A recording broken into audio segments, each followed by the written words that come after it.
record this event. Thank you for joining us today. Israel is a sweet spot of entrepreneurship and innovation, and this is why the World Economic Forum in 2019 mentioned Israel as a place where innovative companies grow the fastest. In our office, Israel Economic and Trade Office in Korea, we help Israeli and Korean companies to do business together. We provide scouting services for Korean companies, and we help them to invest in Israel. And definitely we work also with various Israeli venture capitals such as Cardumen VC, and we promote their activity here in Korea. And we invite you also to engage with us after this webinar on any matter. Israel is actually at the third place only after big countries such as China and the United States in terms of the number of startup companies that are utilizing AI, with 362 companies in Israel doing so. And this is why a report by Roland Berger from 2018 mentioned Israel as the true champion of artificial intelligence. This is also probably the reason why we see a positive trend of investments into AI Israeli companies in recent years. And we also see a very positive trend of investment in general into the Israeli ecosystem. In 2018, we saw more than $7 billion invested, and in 2019, more than $8 billion, as will be mentioned later on. We are proud to have a very strong presence of Korean conglomerates and companies in Israel, such as Samsung and Hyundai Motor Group and LG, of course. But there are many other conglomerates, Korean conglomerates and companies that are already doing their first steps in investing into the Israeli ecosystem. And we definitely are looking forward for more. I think that due to the free trade agreement between the governments that is about to enter into force by the end of this year, 2020, I think there will be a greater positive sentiment in that regard. And that's it from my side. I'm quite proud and delighted to host this webinar today. I'm very glad to cooperate with Cardumen Capital VC from Israel. And I hope that this webinar today will be interesting and fruitful. And I invite you to stay in touch with us afterwards. So I give the floor now to the Cardumen VC people. Please go ahead. Thank you very much, Yaniv and Nevo. It is a pleasure to be here on our first event of our Korea strategy. As you will see, Korea is very close to our hearts, and we hope to be doing more of these events online, but also physically in Korea. 안녕하세요. Martínez Gonzalo입니다. Cardumen Capital 사장입니다. 반갑습니다. So I would like to begin by explaining who we are. Who is Cardumen Capital? Cardumen Capital is an Israel-focused $60 million VC. We invest in deep tech B2B companies, early stage, in the areas of AI, cyber, and big data. And big data both on the software and analytics side and on the infrastructure. But as we will see, these technologies are fundamental for industries like automotive, finance, and consumer electronics. And this is the reason. Gonzalo, I'm sorry to interrupt. There's a comment that your voice is echoing. So can you move closer to your mic? Yes, we will try to do that. I will try to project my voice even further. So as I was saying, these technologies are fundamental for industries like finance, automotive, or consumer electronics.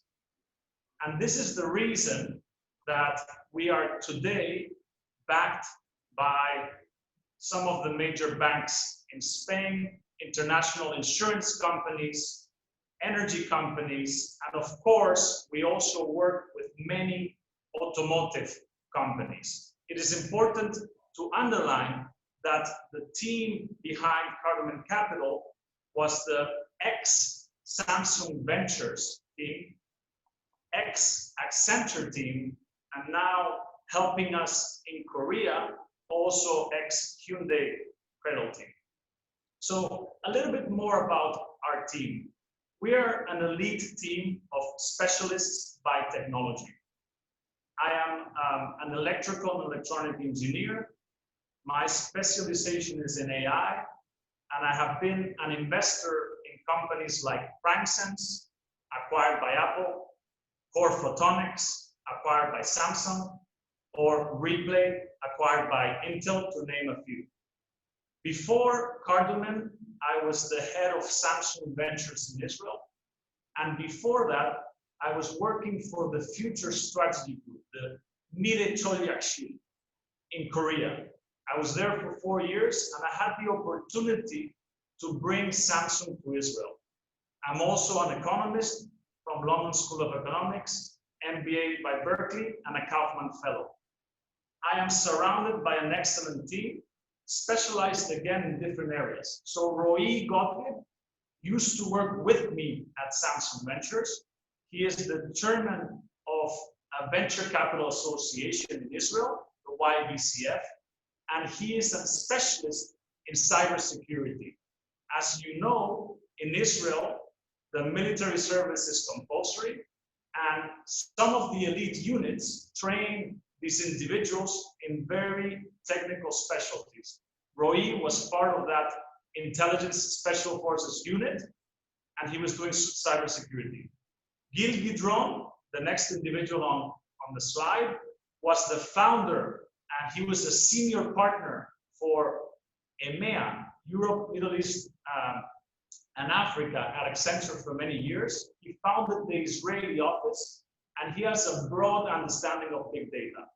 We're also joined by our co-founder, Igor de la Sota, who has a private equity and investment banking background with one of the largest private equity firms in the world. And to my right is Ruby Hen, who not only has a decade of corporate venture capital experience, but also was the founder of the Hyundai Cradle Tel Aviv office, where he completed over 10 investments for Hyundai. Our team has completed over 250 billion in investments, and we were, during our Samsung time, the most active corporate VC in Israel. Now, we mentioned some of the technologies, and you see those technologies in the bottom. And sometimes people say, that's a little narrow, and it's the opposite. We are specialists by technology, big data, AI, and cybersecurity, but these technologies are the pillars, they are the foundations of many of those industries that you see above, like consumer electronics, automotive, and finance. And as you see, all of these underlying technologies are building upon the new trends of Industry 4.0 and cybersecurity, etc. We will also discuss how one of our differentiating points, of course, is our expertise in Korea, but also our ability to work with very large corporates. And this is the reason that they have invested in us, to bridge and to connect to the Israeli ecosystem. We are not only a $60 million fund, but we already have an active portfolio. Binaris is in the next generation cloud space, and we co-invested with some of the largest corporates and VCs. We co-invested with Dell and with the American VC called Lightspeed, for example. Humobox is in the wireless charging space. So you can charge any electronic device without cables. We were joined by Stanley Black & Decker, the $60 billion power tools company. Multiview, we will have the opportunity talk to the CEO, so I will give him the opportunity to sell that company, but it's in the 3D imaging space. Coretigo, Eran will also, the CEO will also be joining us, but it's in the Industry 4.0 space, specifically in wireless communications for industrial settings. IPIX is a big data analytics platform helping governments and tax agencies discover economy and taxes from black economy that could be generating millions and billions of additional taxes. New Reality is an artificial intelligence system on chip that is working on reducing the cost of all of those future processing that will come with the use of artificial intelligence. And finally, Second Nature is a conversational artificial intelligence platform helping sales teams train before they go to the customer. So we talked about the portfolio, and we will be announcing more investments very soon. But it's also worth mentioning again that in the past, during those $250 million that our team collectively has invested, we have co-invested with the major brands in the world. Of course, Samsung, Intel, Qualcomm, Hanwha, Lenovo, Daimler, Hyundai, of course, Naver. And this is important to mention because this is what we do. We connect startups, we bring capital for them, but we also connect them to this large purpose. In addition, financially, it is proven that the largest and most reputable VCs are the ones generating the largest financial return. And as I mentioned before, we've co-invested with American VCs like Sequoia, Lightspeed, Menlo, and many others. And of course, in Israel, we have co-invested with most of the major VCs. Thank you, Gonzalo. And as I would like to speak about how to access Israel innovation post-COVID-19. First, I would like to say a few words about Israel and Korea. There are many similarities between our countries. We were both founded in 1948. From a geopolitical environment, we are also pretty similar, where we act in a very unique environment. We both have mandatory army service. Here in Israel, men go for 3 years in the army, where there are big elite technology units that these young people learn how to develop cutting edge solutions that need to be in a production army environment where failure is not an option. And this is a very, very skilled workforce, similar to what happens in Korea as well. But there are also some difference between Israel and Korea. The Israeli local market is a very small market. Therefore, all young startups at the beginning look for international partners to sell their products. We are also a bit different from Korea. After the army, these young people prefer to create their own companies.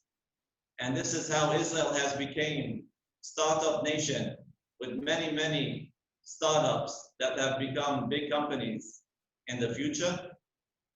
Here in Israel, most of the engineers are software engineers, maybe a bit different from Korea, where there are many, many mechanical engineers to support the automotive and electronics industries. Finally, there is also a different business culture. So it is important to be able to bridge the gaps between Korean business culture and Israeli business culture. Here are some figures about Israel, which I assume most of you have seen in the past. I would only like to point out that here as well, like Korea, Israel has a very high percentage of GDP that goes into R&D, which is very important to create new innovative products in the future. Because of this, we have seen many multinational companies coming to Israel in order to find new products and new technologies. The first wave of Korean companies, chaebols, have come here, such as LG, SK, Samsung, and Hyundai Motor Company, as you can see. And now we are seeing a second wave of Korean companies having interest in Israel. And here we would like to try to be a bridge between the second wave of Korean companies to tap into Israeli innovation. So we would like to share a model that we created in order to try to share the different models of accessing Israeli innovation. There are different models from 1 to 6, where 1 is the model that requires the least amount of resources and commitment, all the way down to number 6, which requires the most amount of resources as well as commitment from the Korean cooperation. Let me use a couple of examples. So the first model is having a third party assist in identifying startups in a technology scouting service model. So we see today companies such as Aptiv, Toyota, SK, engaging here with a third-party consultant or an incubator to access this technology from Israel. The second model requires a bit more resources, where there would be a person here in Israel, dedicated person, that would act as a bridge between the Korean companies to Israeli ecosystem. For example, SoftBank, Forestia, as well as Lenovo, have here someone that is part-time, but external to the business units. If we continue the model, so number 3, where there is more commitment, there's already a team of CBC here in Israel that is connected to the business units of the corporate and is able to have some independence around investment and collaboration. For example, Hyundai Motor Company, which I was a part of, created a team of 4 people here in Israel in order to connect between Israeli startups and the different Hyundai Motor Company R&D units, as well as Sumitomo and Bosch.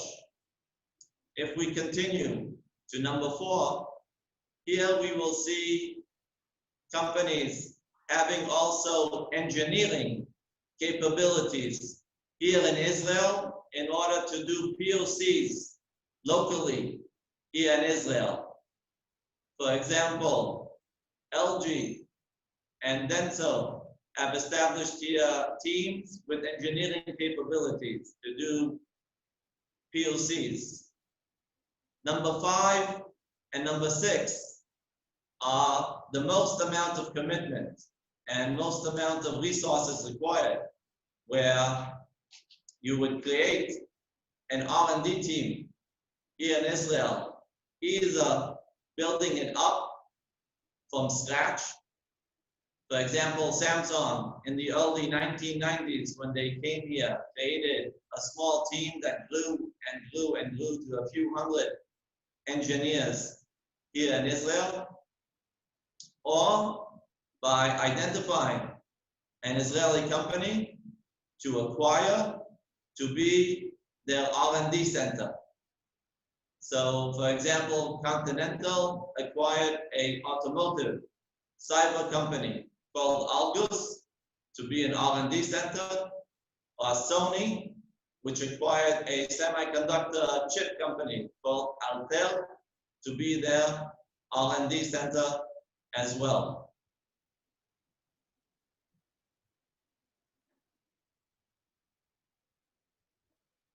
To summarize, there is no correct model for you that are considering how to access innovation from Israel. It depends on multiple factors, both internally, how your organization is built, and external factors as well.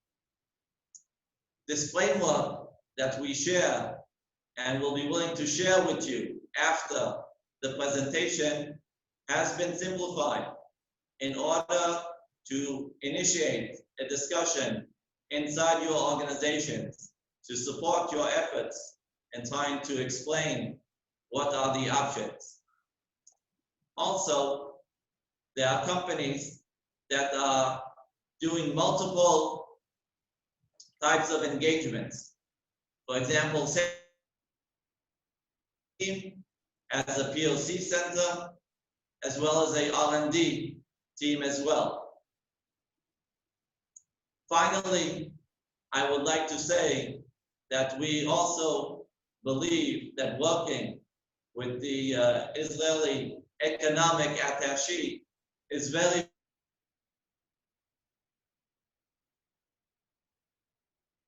to your thinking and consideration. What is the best model for you, and connecting you also to the teams that make the most sense for you to try to collaborate with here in Israel. I would like to end with an example to help you visualize the type of collaboration. So at Hyundai Motor Company, we invested in a company called Percepto. It has innovative computer vision technology in order to solve operational challenges via autonomous drones. So we did this investment where we had the support of Hyundai AutoEvo to do a POC with a potential customer. In this case, was Hyundai Steel. And once that we saw that the POC was successful and there is interest, then Hyundai Motor Company made an investment in this company. We would be glad to share these types of examples and more from our background at Samsung and Hyundai, if you would like us to learn and share with you these opportunities.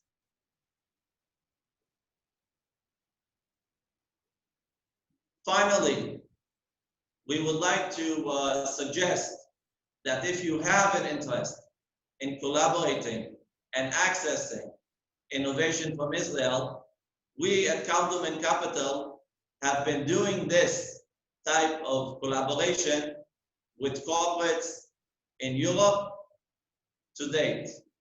We will be glad to have a conversation to offer you a similar type of activity. Here, we are sharing in Korean some of the services that we can offer.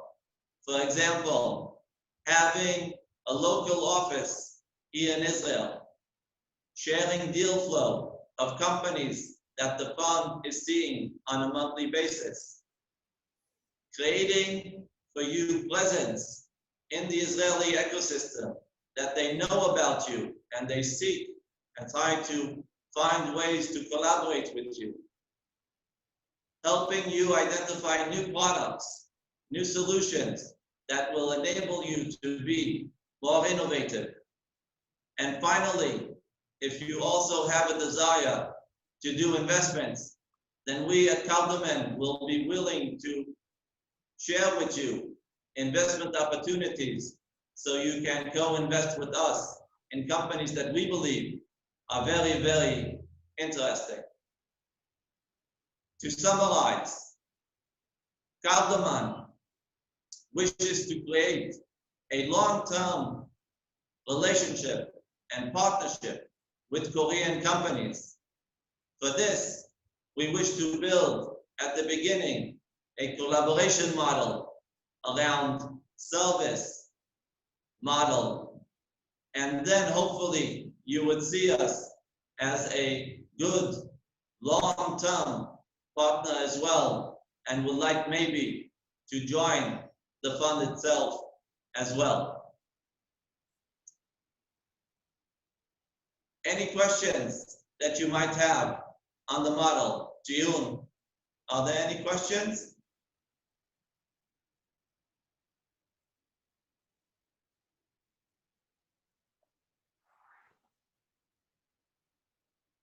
So I understand there are no questions for now, so I will move the presentation to Mr. Don Southerton that will share his experience on collaborating between Korean companies and international ecosystems. 안녕하세요. 이름은 단 서더튼입니다. 저는 많이 년 한국어 공부했어요. 하지만 제 한국어 그럭저럭, so I will do the presentation in English. Thank you, team, for inviting me in for the presentation today. You know, we're truly in a new normal.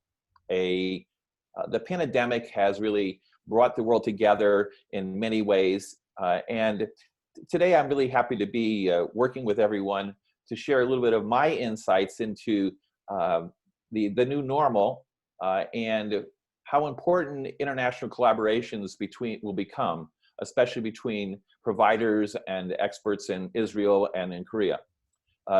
There's on the screen right now a really brief bio, and I'm not going to spend much time today on who I am, but I've been working in and around Korean business for about 35 years. My first trips were to Korea in 1989, and I've supported many of the large ventures that have moved into Korea over the years, as long as worked with many of the major Korean groups as they've gone global.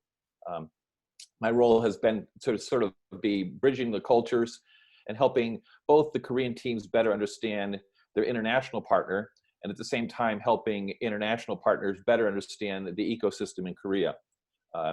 And you know, my work is very well publicized, but I'd really like to focus today a little bit more on, you know, how my insights and some things I've gained over the years working both with Korean teams and with international teams on Korea. As I mentioned, there's a new normal out there today. You know, we're spending more and more time on these webinars. I think there are wonderful tools for us to really get to know each other and share and to learn about other opportunities out there. You know, the several things I like to always share is that when we look at working globally, especially let's say between Korean companies and international partners, there's a few do's and don'ts I think that are really vital. You know, the first one is that there has to be a need. And this is a very great opportunity we have today sharing what Cardumen is sharing with you, because many Korean companies today are looking to expand and gain more product knowledge maybe, or more technology to expand the growth in Korea. But really the most important thing is that, you know, you have to have a need for that. And I think what Cardumen has really brought forward even today was that there's lots of opportunity that Israel and Israel tech has that is very applicable. The opposite of that is that if you're trying to partner with somebody and there's just no need for the product, it just doesn't go too far. As I mentioned globally, I have a lot of companies come to me and they want to bring pizza to Korea, or they want to bring fried chicken to Korea. And I would say, well, that's like there's no need, because there's plenty of fried chicken in Korea and there's plenty of pizza in Korea. So having the need is the most important thing. The second thing is the partnership. And I know that many of the people that are involved in this webinar today, from many of the companies that are joining us, you're mostly on the international team, or a lot of you are on the development team. And I think that you all realize already that it's just crucial to have the right partner. And when we look at companies that have entered in Korea over the years, or we also look at Korean companies that have gone international, the success stories are the ones where there's just a good partnership. There's the sync between them. And probably that's the most difficult chore, is finding that right partner. And so really, I think you need to be always working with people and teams who have experience working like that. And again, just to come back to Cardumen, I think it's a good example because we have people there that have had long experience working with Hyundai Jalangjia and with Samsung. And so, you know, that there's already a base understanding of how Korean companies operate. And, you know, the opposite of that would be, it's not unusual that Korean companies partner with an entity someplace in the world, or a Western company comes into Korea and they just don't understand the ecosystem. And those just tend to go, and, you know, there'll be a signing of an MOU, and there's a lot of expectation, and very quickly over time, these things sort of, go sideways. So again, the second most important thing, along with need, is to have the right partner. The third thing is that you always have to have flexibility. And one of the things that I've learned over the years is that I think we know in the Korean business world, there's lots of flexibility. Things are changing, but also globally. Lots of companies go into a arrangement, they go into a partnership, and they tend to be very concrete in the way they're thinking. But with coronavirus, we've just learned there that we all need to be more flexible, because there is a new normal, and there will be different ways that we look at things. So finding partners, again, so the teams can be very flexible is probably, probably the most important thing really today. And having a international partner that understands this flexibility and the need to be flexible is really important today. A few other things I think that I like to bring in a presentation like this, and we had just a little bit of time together, and so I don't want to go and take away from the content that's going to be presented. Really, that is why most of you are here today. But one of the big things that I found is over the years is that there's been sort of a movement to always explain what the differences are between cultures or between companies. This is the way we do it. This is the way they do it. But I find that doesn't really help in the long run. I think we need to focus on similarities. What brings us together? And so as you're working with an international partner, whether it be Cardumen or whatever it is, it's really important that both sides realize that, what is it that we have similar? What is it that we can both bring to the table? What is it that we're both going to be giving and providing each other with, versus what's different? Because difference just pushes us apart. Similar brings us together. And one final part today is that it's really important that we're always aware of that there is subcultures. And so many people stereotype. This is the way an Israel company might be. This is the way a tech company might be. This is the way a Korean company might be. But that's sort of at a very high level. There's also subcultures in there. And what I've tried to do over the years is share, what are those nuances? There's differences in the corporate culture with Hyundai Jalangjia and Samsung. Same thing within Israel. The many different entities there, they have some similarities, but there might be some subcultures. And you really need a local partner who can navigate through those subcultures and understand those. So again, it's really important that when you're looking at a partnership, an entity that is going to support you in a market like Israel, that you have a company that understands that. So I'm going to sum things up really quickly because, you know, we're on sort of a tight schedule today, and I know that many of you, you know, want to get into more of the content. But, you know, over the past 35 years working in and around Korean companies, I've learned that there's just many that we need to be flexible. We need to focus on the similarities, and that we have to always be very flexible because things are constantly changing. So thank you very much. You know, if you want to do it, you can always go into the web and Google me and find out more about what I'm doing. But I'm here primarily to support Cardumen and the team in Israel today. And so with that, I'm going to turn it over back to the team. Thank you, Don.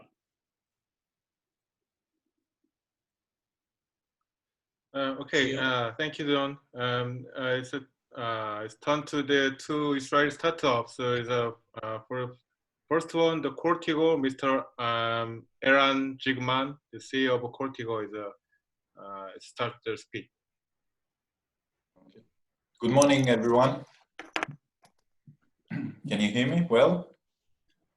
We can hear you, but actually we cannot see your video. If you can share your screen and picture. Yeah, so I'm sharing both video and screen. Perfect, thanks. Okay, so good morning, good afternoon to everyone. My name is Eran Zigman, and I'm the CEO and also the co-founder of Coretigo. In a nutshell, Coretigo is going after the industrial space and providing wireless communication for industrial automation, machine automation, in order to serve the need for removing cables and creating more flexible mobile application in the industrial space. I will go over briefly about the company and provide also some case study so you can see what we achieved so far. In our, no, just go back, Ruby. The company was established 3 years ago. Within our investors are leading ventures like Qualcomm and Sierra Ventures, but also partners like Cardumen that escort the company since round A and help us to engage with customers in Europe and also in Asia. The headquarters is based in Israel. And as I said, we are providing wireless for industrial automation and network. So if we take, and we can move to the next slide, if we take a high-level overview about the manufacturer needs, we can see that the consumer market is moving and shifting from mass production to personalization. More and more companies are needed to provide tailor-made products. Many manufacturers, and definitely now in the Corona time, are looking to improve operational excellence and get as more intelligent data from the production line in order to provide better business intelligence like productivity and downtime and so on. And the manufacturing world is shifting from something that was very conservative and stable to something that is more flexible, more agile, more modular, with a strong emphasis about simplicity. And surprise, surprise, the missing key ingredient in this industry is the wireless communication, because definitely we all use wireless communication, right? Wi-Fi and Bluetooth and mobile phone and laptop in the consumer market and enterprise market. But in any industry that is more conservative and looking for high reliability and robustness and high quality of link, there's no wireless communication. And there's no wireless communication because of a good reason. People don't trust wireless communication. And this is the need that Coretigo is going after, the pain point of creating a wireless communication that will be a bulletproof at the same level of reliability as with the cable. So if we go into the next slide, you can see here what is the reasons that there's no solutions like that in the market. This figure on the left side presents the trade-off between reliability or robustness of the link versus the latency or how fast the information arrived. And you can understand that there is a trade-off between the both. Like in example, if I would like to reach high reliability, I can retransmit the information again and again and again, and then I will be with very high reliability and a poor latency. So overall, all the wireless communications that we tend to use from the enterprise and consumer market are on the left bottom side of this graph. The problem is that in the industrial space, the need is for both. We need both to provide high quality of link and fast response. And this is Coretigo. Coretigo is going after this area, and we have already 8 patents around this area that provide solutions that can replace cables in a very extreme and harsh environment of machines in the industrial space. Let's go over to the next. What we see, and this is, I think, the most critical thing, is that by providing such technology to this conservative market, new needs are coming up. And the needs are mostly around machines that are moving, like in example, robots that needs to be controlled while moving, transport system, conveyors. People would like to add intelligent and control on moving parts, AGV, automated guided vehicle in the industrial space. Those kinds of application that are looking for more flexibility and modularity and agility cannot be served with cables. And this is where we see that customers are looking for our solution. So the next slide, an example will give a nice use case. This is packaging machines from the beverage industry. The end customer is the biggest beer manufacturer worldwide, with 25% of the beer market globally. And they are looking to develop new type of packaging machine. And this packaging machine needs to first provide very high capacity. But on the other hand, the machine needs to be flexible enough so they can pack different dimension and size of beers, like an example, 6 in a pack, 12 in a pack, or things that will come up later on. You can see on the right side how these machines looks like. And so far in the market, all of those types of machines are fully controlled by wire. And this is a limitation for the machine. They cannot reach the high capacity and they cannot be flexible, because once you deploy the cable, you cannot change that. So what we are doing, and you can see that in example, this is a small example on the video on the left side, Ruby, you can play it. You can see that, can you play the video? Oh, doesn't work. Never mind. So, yeah. You can see that this is a very small example of very small part of the machines that it's picked up the cartons and bring them up on the backbone, but everything is done while moving. And the control of this kind of devices while moving is done by wireless communication. Why wireless? Because cable cannot support that. What is the level of quality that we provide in the machines like that? There are 500 movers at 2 meters per second, all connected with our wireless communication in a very reliable quality of link. So this is the level of trust that we provide to our customer. The next slide presents another example that is taken from the metal shaping world. Okay. So this is a very simple application that a company in Germany that used to develop metal parts that holds the metal piece and rotate the parts while shaping it. You can see on the right side how it looks like. They would like to add intelligence into the metal parts. But this is a very extreme harsh environment with a lot of metal and coolant and rotating at thousands of RPM.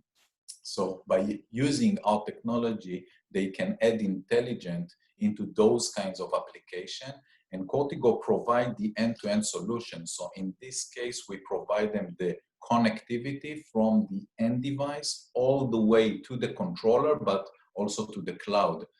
And for those kinds of company, this is the real IoT for the industrial space. It means that they are taking a real need, adding intelligence, provide insights to the end customers on their machine about the quality, about the operational, and so on.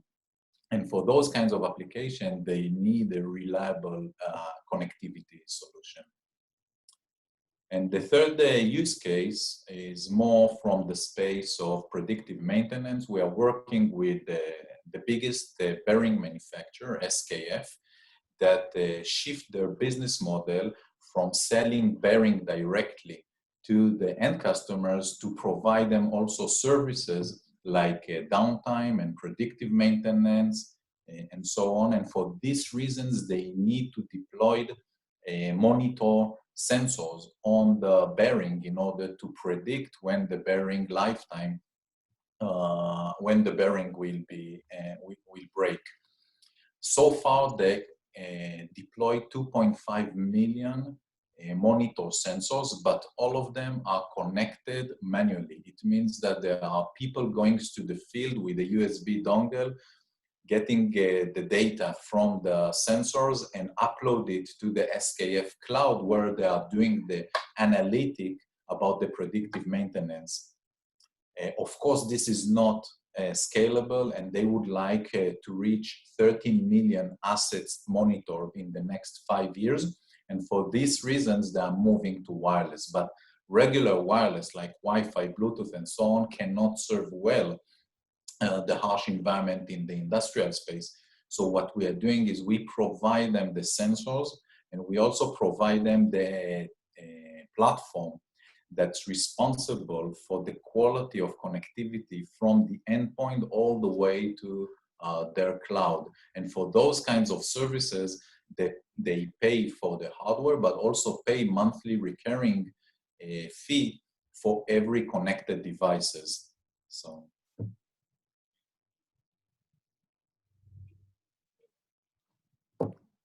this was Coretigo in a nutshell.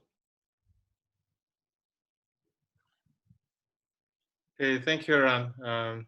Thank you for your full explanation. Next turn is Multiview, Mr. Doron Nevo, the CEO of Multiview. Thank you very much, everybody. Let me just share my screen.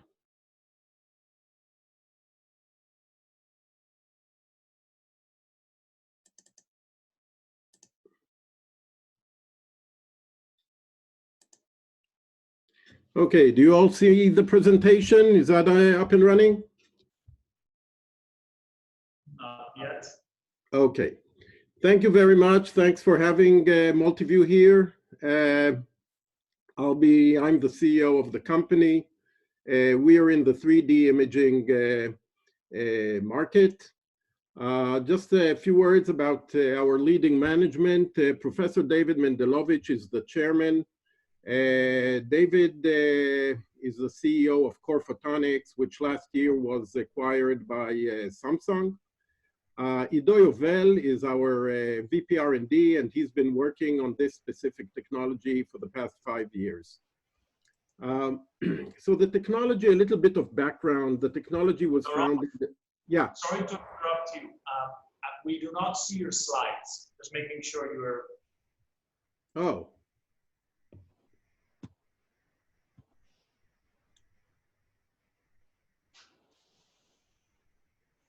You do not see my slides. There's a share screen button. Yeah, Okay. I did that. Just Okay, one okay. second. Do you see it now? Yeah, great. Just do full screen and you're ready to go. Okay. So Multiview was founded in the Tel Aviv University in 2014, the technology actually, it was not the company at that time. During the Tel Aviv University days, the Momentum Fund invested $1 million in the project itself. When the project finally had a proof of concept and demonstrated that, that's when a decision was made to commercialize this technology. So during the university days, 6 people were involved throughout that time. So officially, the company was registered in March last year. We finalized a $6.8 million seed round in May. We're headquartered in Tel Aviv. We have 8 patent subjects that have been registered. 1 was already granted in the US. 3 are pending and 4 are still being drafted. Our investors are Johnson Capital out of Hong Kong, Cardumen Capital, of course, as well as our crowd and the university itself. What we'll do now, I'll show a short video that gives quite a good representation of what we're doing, and I will continue following the video. I hope it will go through smoothly. In any case, I'll be back in about 2.5 minutes when the video is done.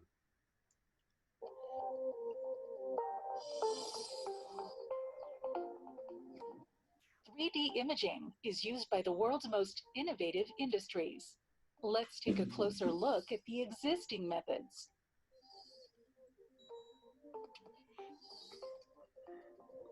These methods are complicated. They use multiple components that make assembly and calibration very difficult. They are also expensive, bulky, and utilize a lot of energy. Introducing Multiview's 3D imaging solution. Multiview uses multiple apertures in one lens to collect different viewpoints. The single CMOS image sensor accumulates the light passing through the system.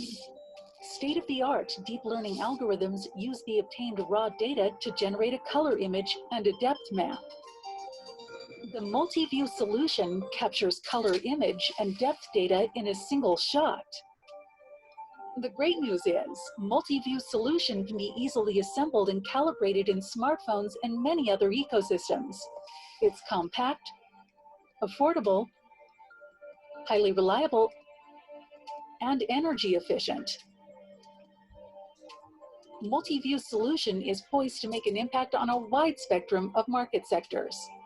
Smartphones, access control systems, medical devices, automotive, drone navigation, IoT and webcams, robotics, and will greatly enhance existing 3D applications, 3D face authentication, augmented reality, object detection, gesture recognition, image refocusing, and more. It's the future, and it's here now. Multiview, simplifying 3D imaging.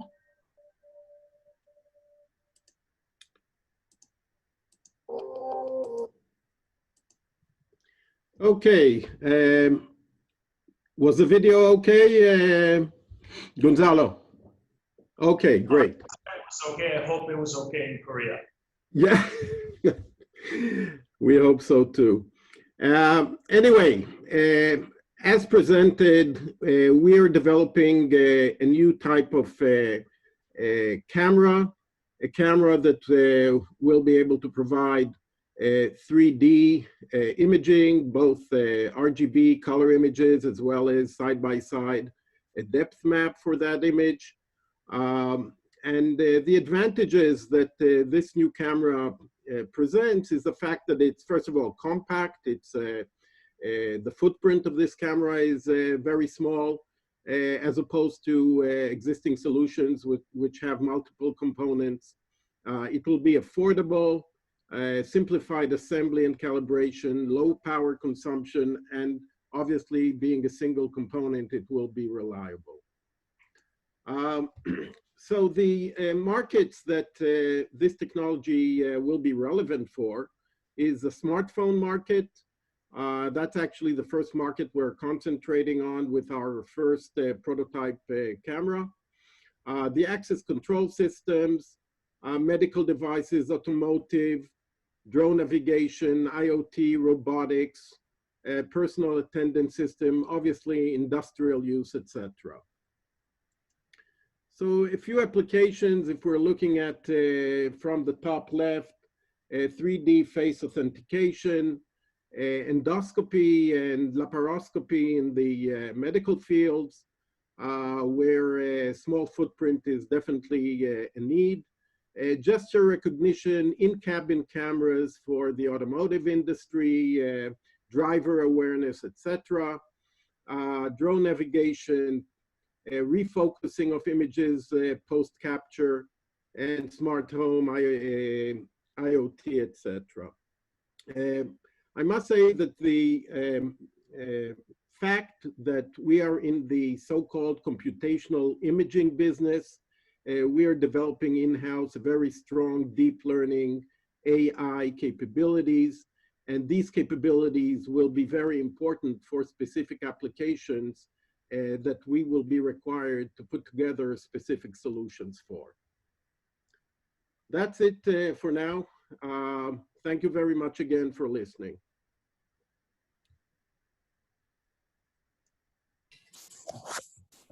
Okay, thank you, Doron. Okay, Yaniv, you have any comment? Yeah, so unless Ruby, Gonzalo, or Doron, if you have anything else to add, I would like to conclude this webinar today. And first of all, thank all the participants for joining us today from Israel, from Korea, from elsewhere.